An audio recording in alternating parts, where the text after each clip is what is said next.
We had a lot of discussions about what would be the best way to connect the school, and then we punched it open here. It was important that we would have this dialogue between the school, the students, and the museum. And we wanted people who visited the museum to see that there's a school here, and I like that. I always liked photography as a little girl. Didn't know why. I just liked the little bulbs that fizzled, and the image that would come back would be so exciting to me. When I was in New York, I started taking photography classes. ICP was up on 94th Street, and it was perfect for me. Put the kids to bed and then take a class. I wanted to learn everything I could about exposure, about lighting, about printing. I loved being in the dark room. I loved the smell. I loved the magic. Then I wanted to learn color. And then I wanted to learn alternative processes, and ICP had the best classes for gum bichromate and cyanotype. And then there was the philosophical part, the historical part. The whole thing was rich for me.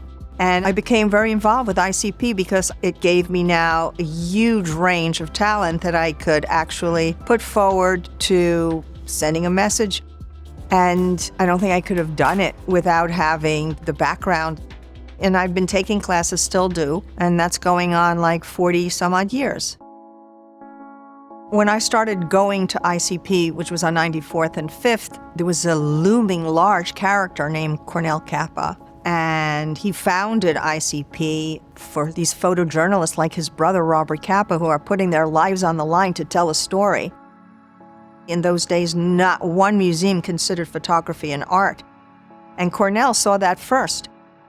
I mean, Kappa in 1974 built the first museum for photography on Museum Mile. That was a major statement. Major. And then the Midtown location, bifurcated, school on one side, museum on the other side. Your leadership really comes in to effect here. You become the board chair. Towards the end of that. And having a museum, having a school, having a collection in one building, and having that dialogue happen here was so important. And I think it's going to continue to be important. It's very rare for me to be so clear, but I actually never doubted that we needed to take the risk and do this for the future of everyone here. This institution needs to be here, needs to be in New York, and we have to have all these fantastic creative minds from all over the world coming in and showing us what it could do. This building is very significant for all of us because it's the museum that was built to be a museum, and it's a darkroom that was built to be a darkroom, and it's a school that was built to be a school, and everyone moves in and out of the spaces in a wonderful way that we thought through. Everyone on this planet looks at photographs 1,000,000 times a day, and every single person on this planet has a camera in their hand now. So you have to also have photos of a higher level to look at things differently, to compose them differently, to light them differently, to teach us, to show us, to bring us to places that we're not going to be able to get to, and to send messages that could hopefully change the world and the politics in it.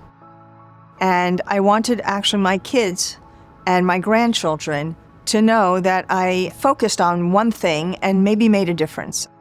ICP has been in my life, in my heart for all this time, and I wanted them to see that there was a reason, and if you stick to something and you keep working at it and you keep trying, sometimes you get there.